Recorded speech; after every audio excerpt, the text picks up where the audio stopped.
Hello, everyone. Welcome back to Easy English Spark. I'm so excited to have you here today. If you're ready to boost your English listening and speaking skills, build confidence, and speak more fluently, you're in the right place.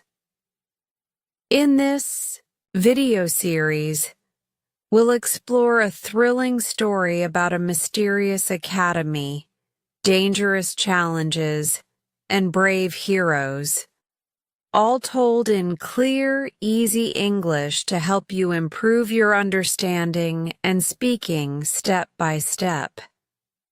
So, get comfortable, listen closely, and let's light up your English journey together. Let's get started. Chapter 1. The Unfamiliar Academy. Ethan Cole stood silently on a grassy hill, the cold wind brushing against his face. Before him lay the Grand Meridian Peak Academy, a place unlike any he had ever visited. The sky was heavy with dark gray clouds, casting an eerie shadow over the sprawling campus. He could feel something unusual in the air, something that set this place apart from all the others he had been to in his long travels. Behind Ethan stood the chrono capsule, his mysterious machine, small and sleek, but powerful beyond imagination. It was not just a device. It could travel through time and space. Ethan himself was no ordinary man. He had journeyed through countless worlds and witnessed many strange things. But today, here at Meridian Peak, something felt different. Something was pulling him in. The academy was famous across the world. Nestled in the mountains of Colorado, it was a prestigious sports school where only the most talented young athletes trained. Its massive fields stretched endlessly, with crystal-clear swimming pools and smooth-running tracks. Coaches shouted orders while boys and girls pushed themselves to the limit. To an outsider, it seemed like the perfect place to train. For the global championships, the biggest sports event on Earth.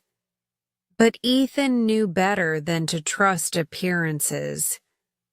He had learned through experience that what seems perfect can often hide danger beneath the surface.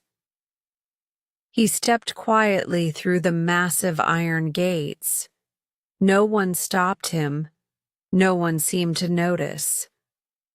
Moving like a shadow, he passed a tall glass building bathed in the dim light of the afternoon. Inside, he saw a young girl sitting alone on a bench. Her shoulders trembled slightly and her eyes were red from crying. Ethan approached her softly and asked, "Are you all right?" The girl looked up, surprised but relieved. "I'm Emma Gray," she said quietly. "I'm a swimmer here. But lately, things haven't been right. People are disappearing." She swallowed hard and continued, "My teammate went missing last week. Everyone says he left on his own, but his things are still in his locker. Then my roommate disappeared too. They say she went home, but I don't believe it." Ethan's eyes narrowed. "Do you hear anything strange? At night, maybe?" Emma nodded.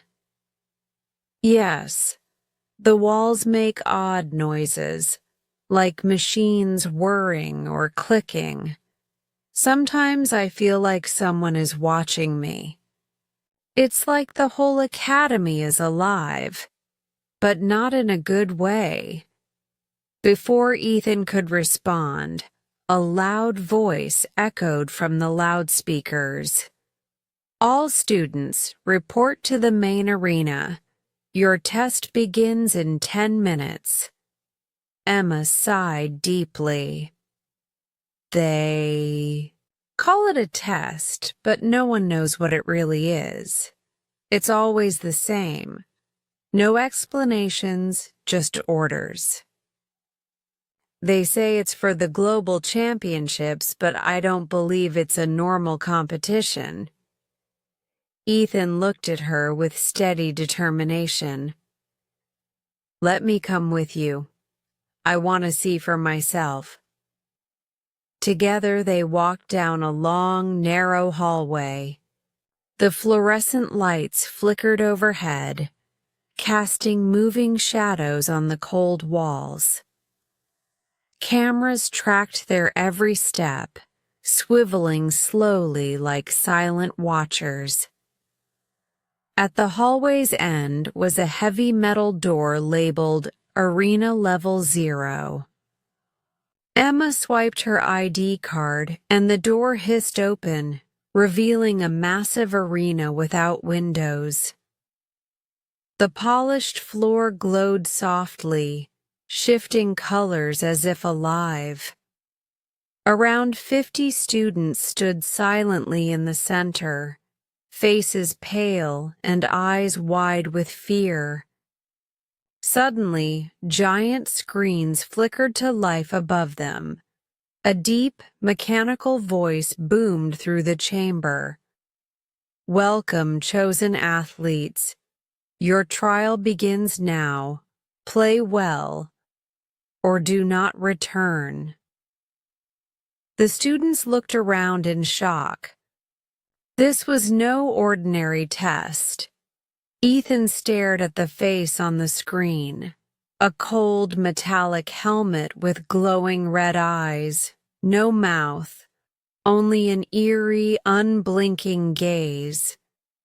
He whispered to Emma, "They are the Varkari, not human, war machines from another world. And they're using this academy for their deadly games." Emma's face turned pale.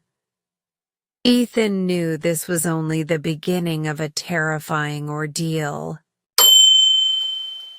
Chapter 2: The Deadly Contest. The arena was cold and silent, yet thick with tension. 50 young athletes stood together in the center of the vast chamber, faces pale and eyes wide with fear. Not a single word was spoken. The bright overhead, lights cast sharp shadows, making the space feel even more menacing. Emma stayed close to Ethan, unsure of what awaited them.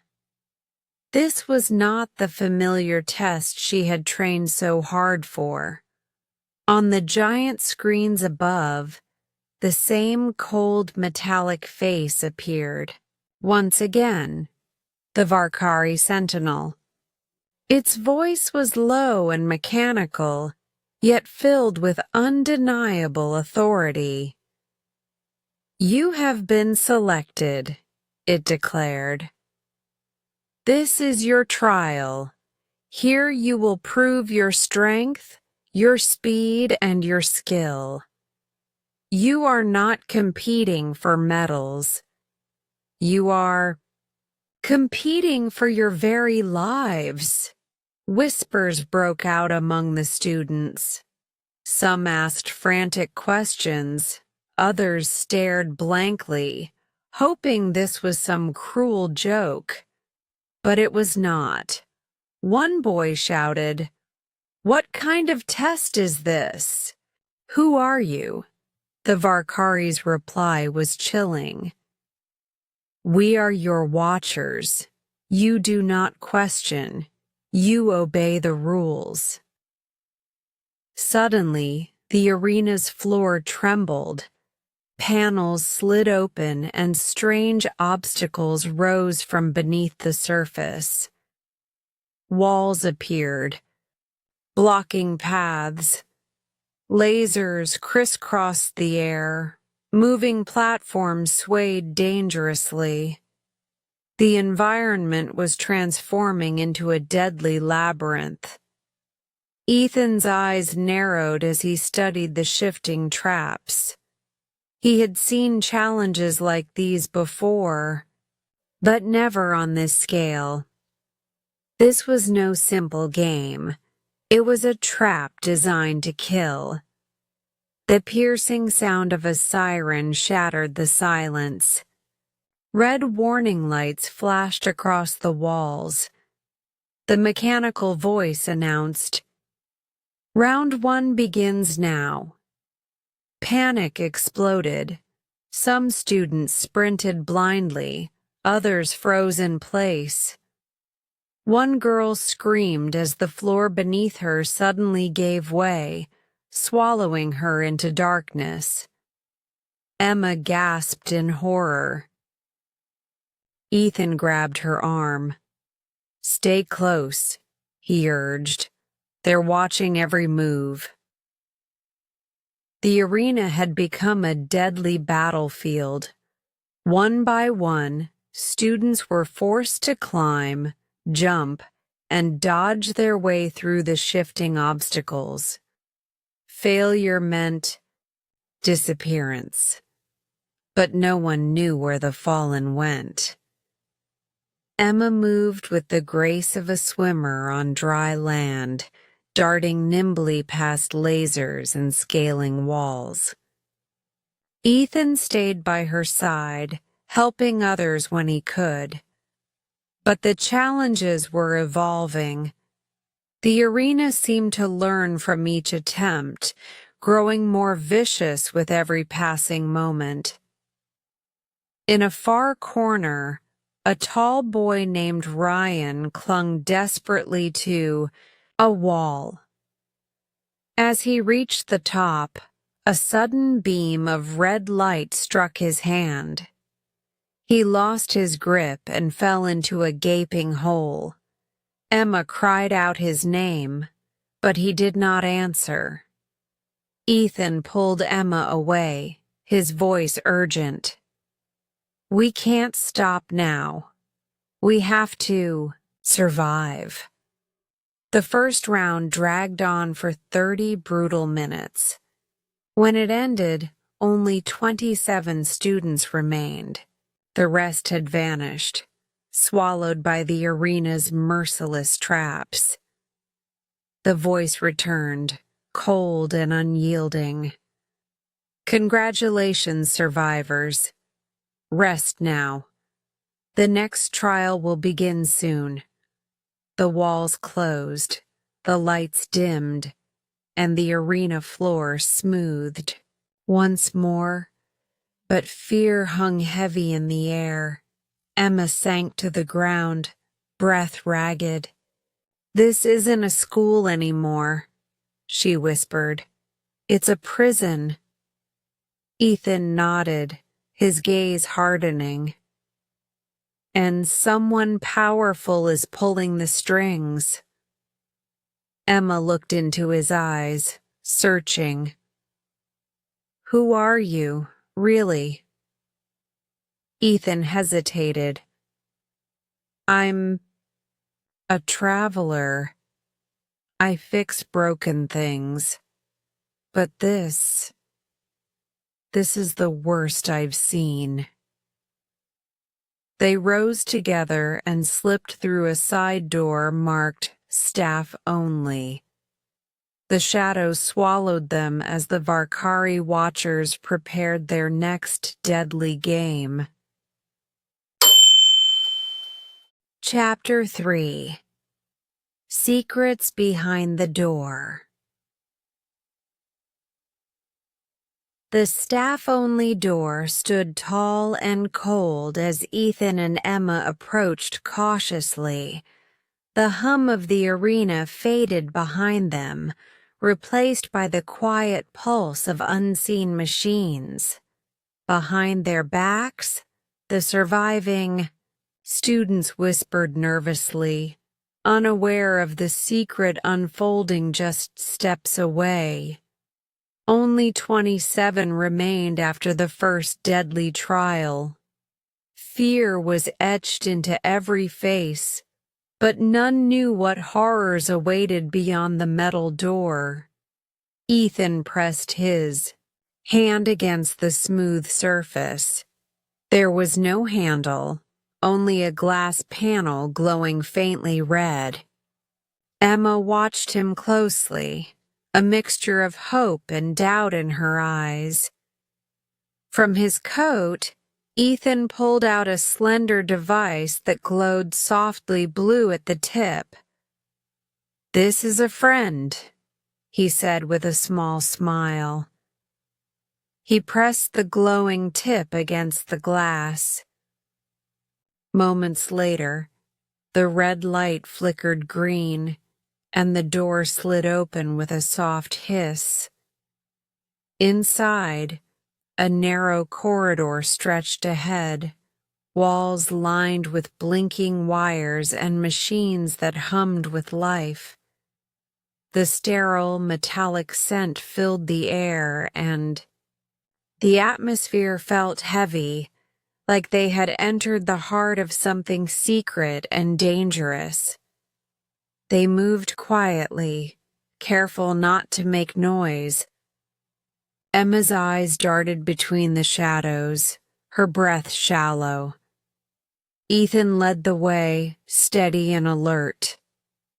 At the corridor's end was a large room filled with screens and control panels. The walls were covered with buttons, levers, and glowing switches. A command center. On the screens, every corner of the academy was visible. The arena, dormitories, dining halls, all under constant surveillance. But what caught Ethan's attention were the 3 towering figures standing silently in the center of the room. They looked like soldiers, but their armor was unlike anything human. Their heads were smooth and rounded, their bodies thick with protective plating. Their arms ended not in hands, but deadly weapons. Ethan's voice dropped. "They're here." Emma froze, staring at the machines in disbelief. What are they?" "The Varkari," Ethan explained slowly. "A race bred for war. They don't see this as a school. It's a battlefield for their experiments. They test humans to see who can fight, who can survive." Suddenly, the machine's red eyes flared to life. A cold, mechanical voice boomed, "Intruders detected!" The lights switched from cold blue to flashing red. Alarms blared throughout the halls. "Run!" Ethan shouted, grabbing Emma's hand. They sprinted back the way they came, their footsteps echoing against the metal walls. Behind them, heavy metallic thuds pounded the floor as the Varkari soldiers gave chase. Their movements were unnervingly fast and precise, far stronger than they appeared. Emma's breath came in sharp gasps as they rounded corners and darted through hallways. Ethan searched desperately for any door or hiding spot. Finally, they slipped into a small storage room and locked the heavy door behind them. Outside, the pounding footsteps paused, then faded away. Both were panting, hearts racing. "That was too close," Emma whispered, sinking to the floor. Ethan nodded grimly. They've been here longer than anyone knows. This is not Earth technology. It's something far beyond. Emma looked up, her voice trembling. We have to warn the others. Ethan shook his head. Yes, but first, we need proof. No one will believe us without it. A flicker on a nearby screen caught their attention. A voice crackled through the speakers, cold and authoritative. You have seen too much. There is no escape. Emma and Ethan exchanged determined glances. The second trial had already begun. Chapter 4. The Hidden Passage. The small storage room felt heavier now, as if the air itself weighed down on Ethan and Emma. The warning from the Varkari leader echoed relentlessly in their minds. You have seen too much. There is no escape. The second trial had begun, but they were trapped, and time was running out. Emma pressed her ear against the door, listening intently. Outside, the hallway was eerily silent, but she knew it wouldn't stay that way for long. We have to get out, she whispered urgently. We need to warn the others before it's too late. Ethan nodded. I agree. But we can't use the same path we came through. They'll be expecting us. We need another way, somewhere they won't look. He began examining the walls, searching for anything unusual. At the far end of the room, his hand brushed over a metal panel. It blended seamlessly with the storage shelves, almost invisible. With a quiet grunt, Ethan pulled the panel open, revealing a narrow tunnel just wide enough for them to crawl through. Emma stared down the dark opening. Do you know where it leads? Ethan smiled faintly, but his eyes were serious. No, but anywhere is better than here. We have to take the chance. They climbed into the tunnel, the air inside cold and thick with dust. The only light came from Ethan's small torch, casting flickering shadows on the rough walls. They crawled slowly, turning left and right as the tunnel twisted through the hidden passages beneath the academy. From above, they could faintly hear the distant sounds of the second trial. Students shouting, metal crashing, and the deep rumble of something hunting in the darkness. After several tense minutes, the tunnel opened into a smaller control room, less grand than the last but no less ominous. The lights were off, and the silence was thick. It looked abandoned, but Ethan's instincts told him otherwise. One screen flickered faintly in the corner. Ethan leaned closer, eyes narrowing. This is it. Emma joined him, curiosity and dread mixing on her face. What is it? The screen displayed a series of video recordings, one after another, showing the missing students. Each clip followed a terrifying pattern: a student failing the trial, then being taken through a hidden door in the floor. But they weren't dead. They were alive, captured somewhere deep below. Emma gasped softly. "They're alive?" Ethan nodded slowly. "Yes, but trapped. I believe they're being studied, or worse, prepared for something." He tapped the screen, bringing up a detailed map of the Academy's underground levels.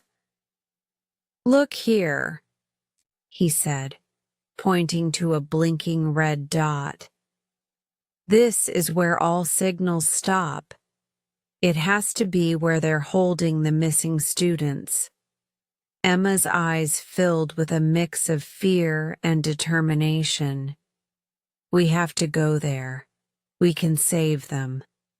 Ethan smiled faintly, respecting her courage. "You're braver than most people I've met." Suddenly, the screen flickered again, and a new figure appeared. A high-ranking Varkari officer. It was not a live feed, but a recorded message. "Earth is weak," the message warned, "but some humans show strength. We will take the strong. For training, the rest will be removed. The Academy is only the beginning." Emma's heart sank. "They're planning to spread beyond this place." Ethan stood, voice firm. "Not if we stop them." Just then, footsteps echoed from the hallway. Outside, the machines were close. Ethan shut off the screens and pressed a button on the wall. Another tunnel door slid open behind them. Emma followed quickly, her heartbeat racing. "What's our plan now?" she whispered. Ethan looked ahead into the darkness. "We go deeper, to the lower levels. That's where they're hiding everything. That's where we'll find the truth." Together, they disappeared into the tunnel, leaving the control room dark and empty. Far above, the watchers behind the screens knew their game had become a real threat, and they were preparing for war. Chapter 5. The underground prison. The tunnel grew narrower and darker as Ethan and Emma pressed forward. The air was thick with the scent of metal and dust, and every breath echoed in the cold, silent passage. Their hands brushed against cold, pipes and tangled wires as they crawled deeper beneath the Academy. The distant pounding of heavy footsteps from the Varkari machines still echoed above, reminding them they were being hunted. But for now, they remained hidden. After what felt like an eternity, the tunnel ended at a massive metal door unlike the others they had seen. It had no keypad, no screen, only a small, round hole at its center. Ethan ran his fingers over the edge thoughtfully. "This is ancient technology," he whispered. "A mix of human and Varkari systems. They're protecting something important." From his coat, Ethan pulled out a small coin-shaped device. He pressed it gently into the hole, and with a loud click, the heavy door slowly slid open. What lay beyond stunned them both. The room was vast, resembling a hospital ward, but cold and unwelcoming. Dim red lights flickered overhead, casting eerie shadows on rows of glass chambers lining the walls. Inside each chamber lay a student, motionless and pale. Some had wires connected to their heads. Others were surrounded by strange scanning machines. None of them moved. Emma stepped forward, her voice trembling. "Leo!" There, inside one of the glass pods, was her missing teammate. His eyes were closed, his hands pressed flat against the glass. He looked asleep, but Ethan knew better. "They're alive," Ethan said softly, "but frozen. Their bodies are resting, while their minds are being scanned and studied. The Varkari are collecting data, learning what makes humans strong or weak, how they respond to stress." Emma looked around, horrified. "This isn't a game anymore. It's an experiment." Ethan nodded gravely. "Exactly. The trials aren't just to find winners. They want to see how far people can be pushed before they break. And those who break, they're taken here." Suddenly, a screen flickered on in the corner. A deep, authoritative voice filled the room. It wasn't the usual leader, but someone higher up, a commander. "You are not allowed here." "You have been warned," the voice boomed. "This is the final zone. There is no return." The heavy door slammed shut behind them. Emma jumped, panic rising. "We're trapped." Ethan's eyes scanned the room quickly.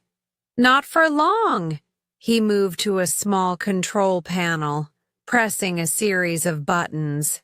One of the glass chambers slid open with a soft hiss.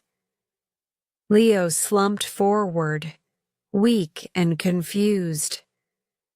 Emma caught him before he fell, whispering comfort.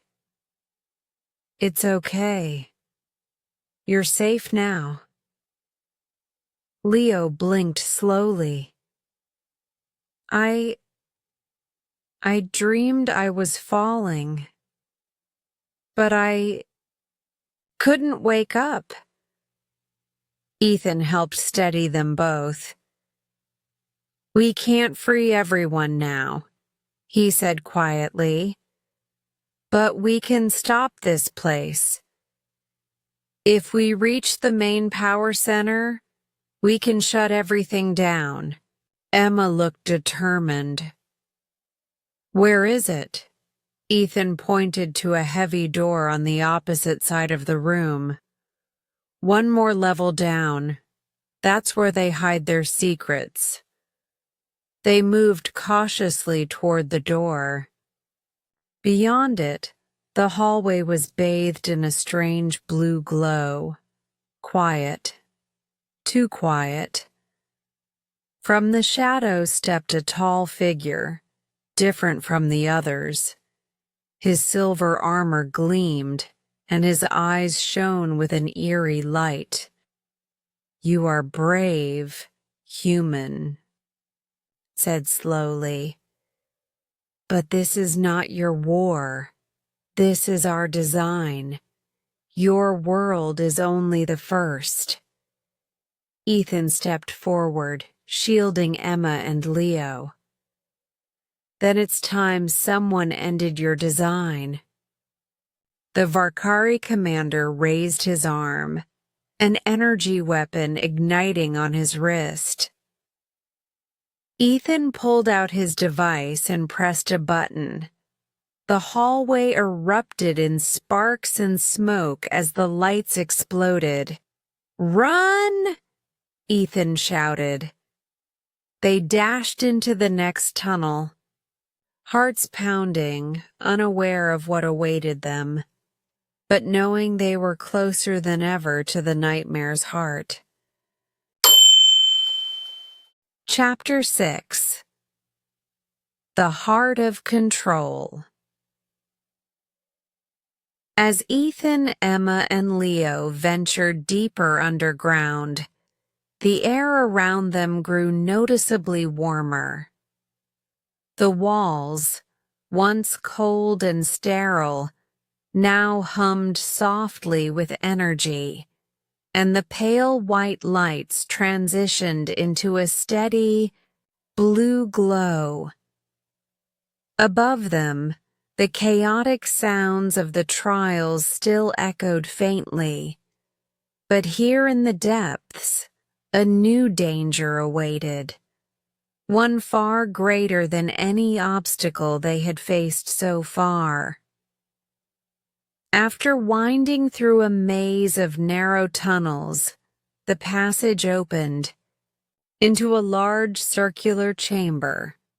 In its center stood a towering column radiating a vibrant blue light that pulsed rhythmically. This was the heart of the Varkari's operation, the source powering the entire academy, the control core. Surrounding the glowing column were numerous machines, their wires snaking into the walls like living veins.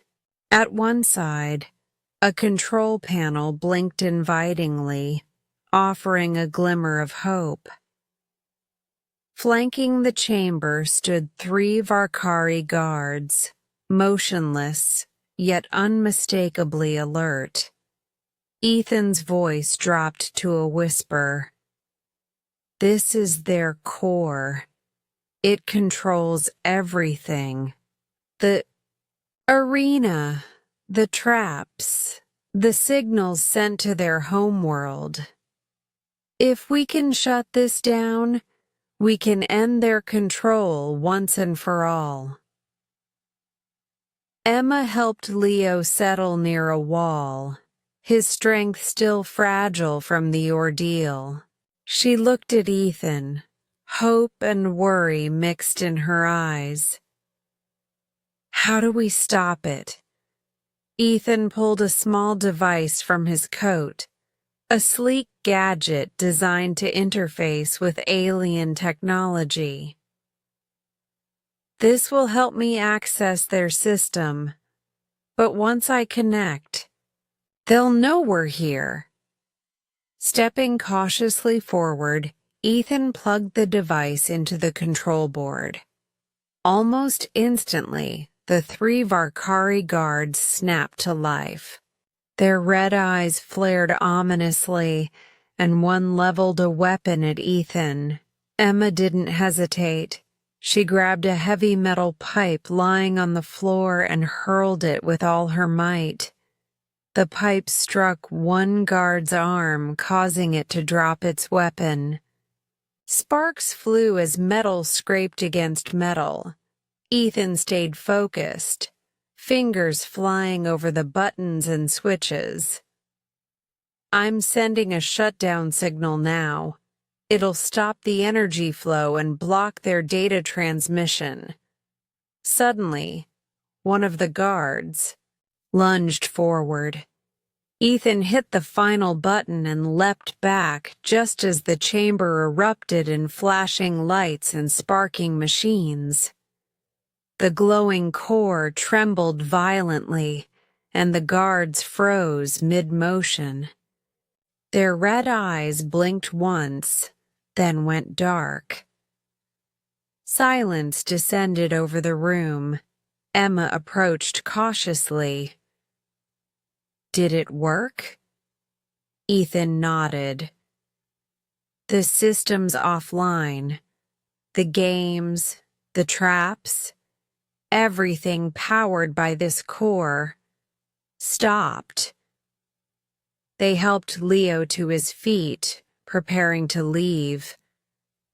On their way out, they saw glass doors sliding open, revealing students slowly awakening from their stasis. Their faces were pale, their eyes confused but alive. Emma called out to them, "Follow us! We're getting out of here!" Together, the I group ascended through the tunnels toward the surface. When they emerged into the arena, the once buzzing machines were dead, their screens black and lifeless. The nightmare that had gripped Meridian Peak was finally over. Ethan turned to the group. "Go, call for help. Tell the world what happened here." Emma looked at him. "And you?" He gave a small smile. "I'll make sure nothing dangerous remains behind." She shook her head firmly. "No. You're coming with us now. You saved us. It's our turn to stand beside you." Together they stepped out into the fresh morning air. The sun was rising, casting a calm light over the ruins. "Ethan," whispered quietly, "let them try again. Next time, we'll be ready." Chapter 7. Awakening the World. Outside the gates of Meridian Peak Academy, a crowd had gathered. Police, paramedics, reporters, and curious townsfolk drawn by the strange lights and smoke that had illuminated the night. The place that once trained the world's best athletes had become a prison of horrors. Thanks to Ethan and Emma, that nightmare was over. The students who survived stood just beyond the gates. Some cried quietly.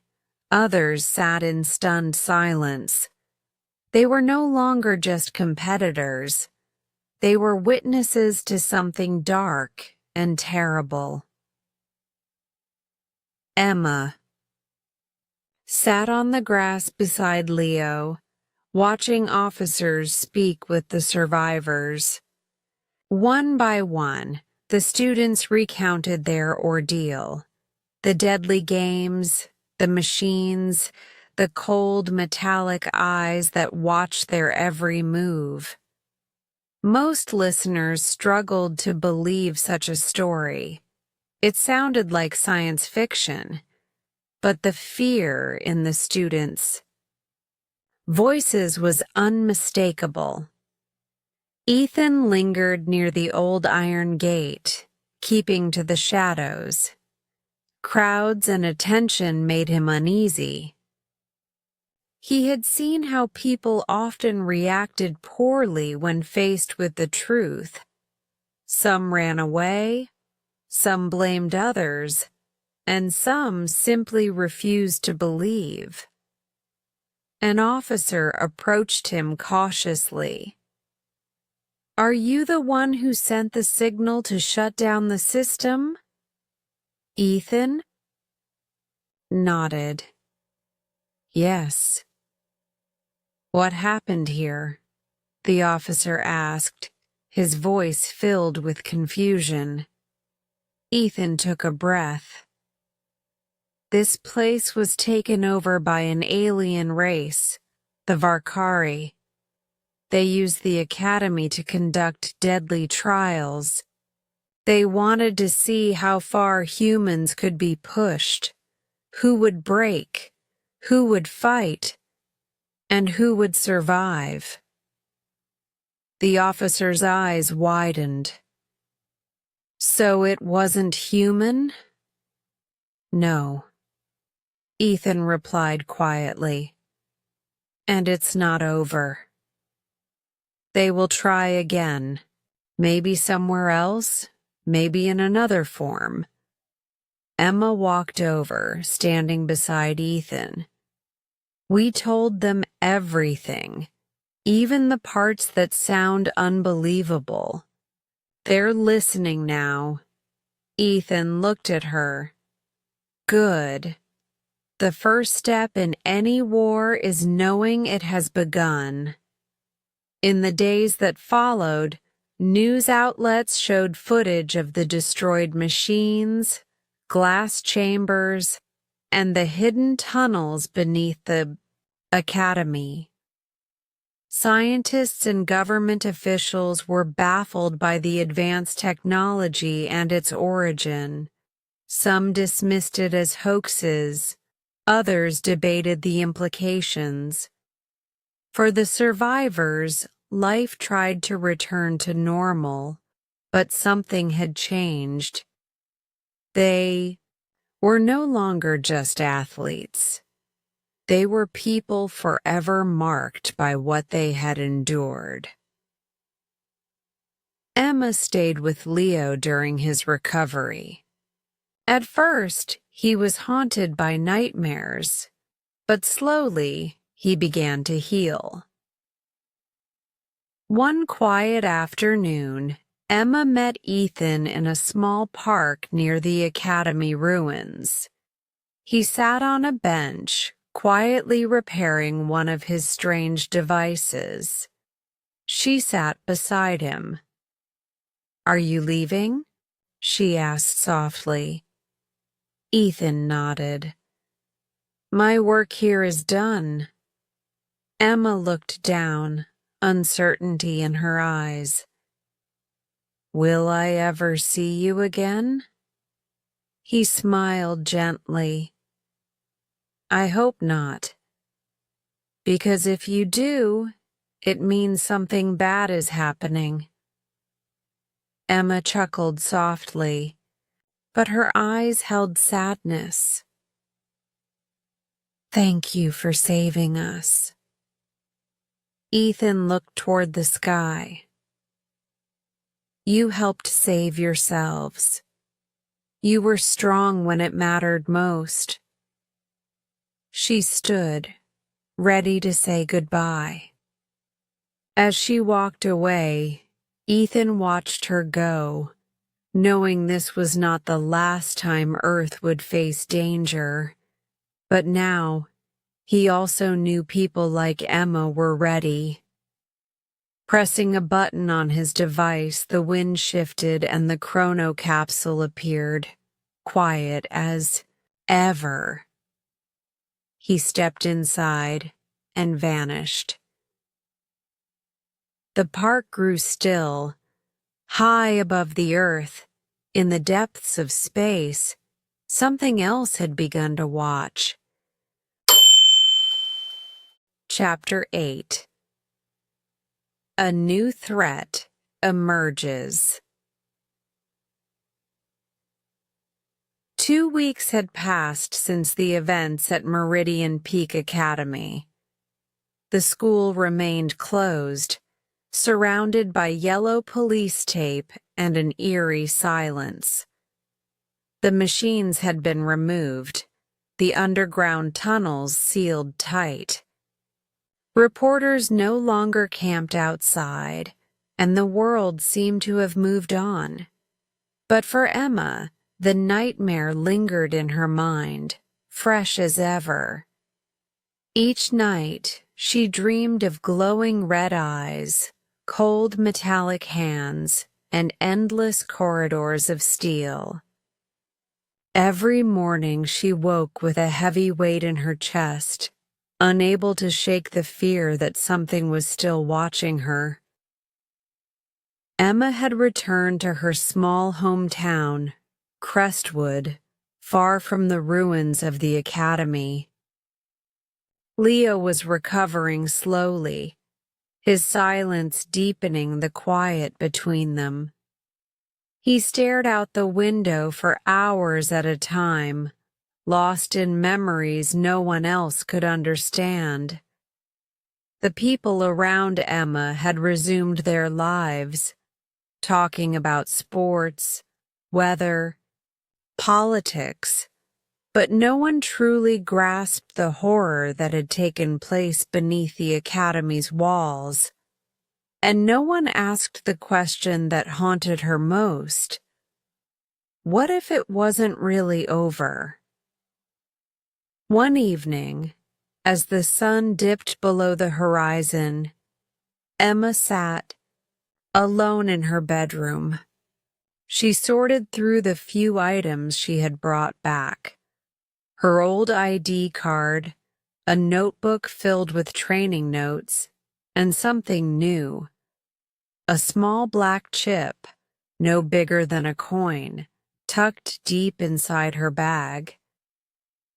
She didn't remember taking it.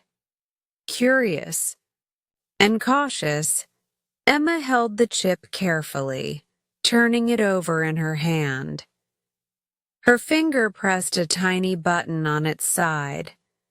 Suddenly, the chip lit up, emitting a low, clear sound. A message. The voice was deep, slow, and unmistakably not human. Signal lost. Location error. Preparing fallback. Phase 2 begins on alternate ground. The message ended abruptly, leaving Emma's fingers trembling. She recognized the symbol etched on the chip, the same one she'd seen in the control room at the academy. The Varkari were already moving forward with their plan.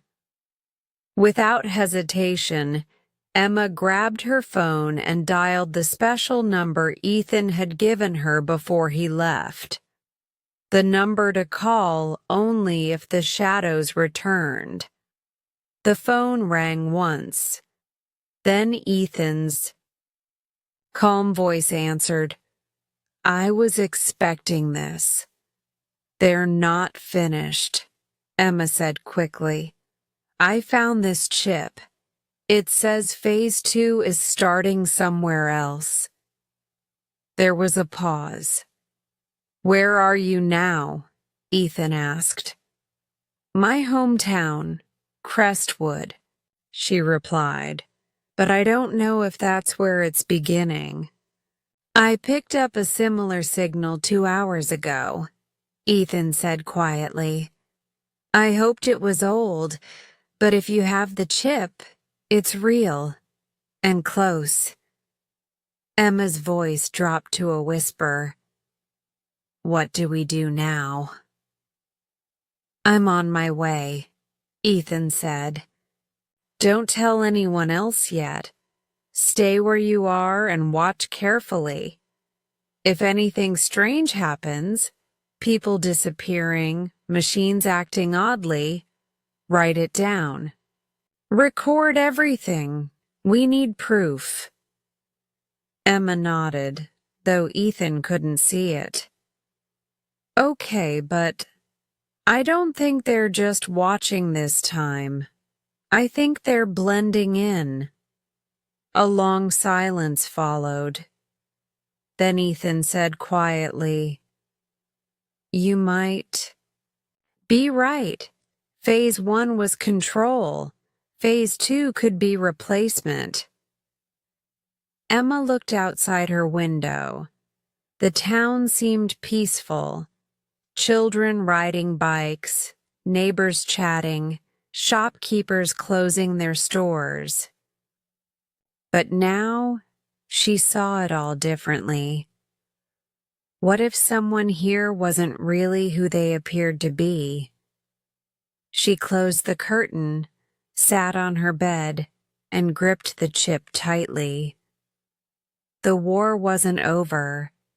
It had only changed its shape. And this time, it was personal. Chapter 9. The Infiltration. It was midnight when Ethan arrived in Crestwood. The town lay shrouded in darkness and silence. Too quiet, almost unnaturally so. Streetlights flickered weakly, and the few houses that lined the narrow streets were cloaked in shadows. Not a soul was in sight. Ethan parked the chrono capsule far from the town center and stepped out, his worn brown coat pulled tight against the cold night air. In his hand, he held an old silver scanner, a device he had used countless times to detect unusual activity. Tonight, its soft beeps were more urgent than ever. He moved with purpose, knowing danger could be lurking anywhere. Ethan didn't need a light. His senses were sharp from years of navigating the unknown. He was no stranger to stepping into places others had abandoned long ago. Near the small library, Ethan spotted a figure waiting in the shadows. It was Emma. She had been hiding, just as he instructed, blending into the darkness so no one would notice. "You did well," Ethan said softly as he approached her. "Now, let's finish this." Emma nodded and handed him the mysterious black chip she had found. Ethan connected it to his scanner, and lines of strange symbols danced across the screen. "It's worse than I thought," he muttered. "They're not building new machines anymore." Emma frowned. "What do you mean?" "They're copying us," Ethan explained grimly. "Learning how we speak, move, think, then replacing people, quietly, one by one." Emma's mind raced. "So, someone in town could already be one of them?" Ethan nodded. "Maybe more than one." They moved cautiously toward the town center, scanning as they went. Street lamps, closed stores, and empty houses loomed around them like silent witnesses. At one corner, Ethan's scanner beeped sharply. The signal was strong. "A bakery," Ethan whispered. "Closed and dark, but someone's inside." They crept closer to the window and peered in. Inside stood a man, alone and still. His eyes were fixed on a blank wall, unmoving, unblinking. Emma's breath caught. "That's Mr. Daly," she whispered. "He used to give us cookies after school." Ethan lowered his voice. "That's not Mr. Daly anymore." The man's head turned abruptly, not with a smooth human motion, but a sharp, robotic twist. Emma stepped back, fear gripping her. "We need to stop this before it spreads," Ethan agreed. "We have to find the source, the central signal controlling the copies. If we shut it down, the replacements will fail." Emma asked, "Do you know where it is?" Ethan studied his scanner's map. A single red dot blinked steadily at the center of town. "Yes," he said quietly, "under the old train station." Emma's heartbeat quickened. The station had been closed for years, a forgotten place no one dared to enter. Ethan looked at her with grim determination. "We go tonight. If we wait, we may lose the town forever." They walked silently into the darkness toward the abandoned Tracks knowing the next few hours would decide everything. Chapter 10. The Final Shutdown. The night was darker than usual. No stars, no moon, only heavy clouds blanketing the sky. Ethan and Emma moved silently through the back alleys of Crestwood, heading toward the old train station. Once a bustling hub of travelers and noise, the station now stood abandoned, broken, and overgrown with vines. But tonight, it was alive again, with something far more dangerous. As they reached the rusted gate, Ethan pulled out a small tool and expertly unlocked it.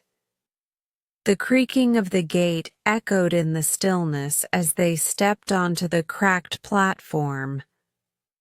The wooden boards groaned beneath their feet. Ahead, the station building loomed like a shadow from the past, broken windows and half-open doors giving it a haunting appearance. Inside, a faint red glow flickered. The scanner in Ethan's hand buzzed urgently. The signal they had been tracking was strong, very strong, coming from somewhere below. "The control source is in the basement," Ethan whispered. "That's where they're hiding it." Emma nodded, her face tense with determination. Together they descended the broken stairs, each step ringing out like a warning in the darkness. When they reached the bottom, the sight that met them was chilling. In the center of the room stood a large round machine, glowing ominously red. Thick wires connected it to the walls, pulsing with power. Around it stood 3 figures, Varkari copies. They looked human on the surface, but their eyes glowed unnaturally, and their bodies were still. Ethan stepped forward, holding his shutdown device tightly. "They're running on a single central code," he said. "If I can upload a virus into this core, it will sever the connection and stop every copy they've made." Emma's hands trembled slightly, but her voice was steady. "Do it. I'll keep watch." Ethan moved quickly, plugging his device into the base of the machine. He typed rapidly, lines of code streaming across the screen. The red light flickered faster. Suddenly, one of the Varkari copies stepped forward. Another followed. They had sensed the attack. Emma grabbed a heavy metal rod from the floor and stood between Ethan and the machines. The first copy lunged with arms raised like weapons. Emma swung the rod hard, striking its shoulder. Sparks flew as the skin tore away, revealing cold metal beneath. "I said stop!" she shouted, swinging again. Ethan's fingers flew over the final commands. The virus uploaded fully. The machine screamed, a high-pitched wail shaking the walls. The red light exploded in a burst of sparks. One by one, the Varkari copies froze. Their glowing eyes blinked once, then went dark. Silence fell over the room. Ethan stood slowly, exhaustion written on his face. "It's over," he said quietly. "The system is dead. The connection is gone. Emma dropped the rod and sank to the cold floor, breathing heavily.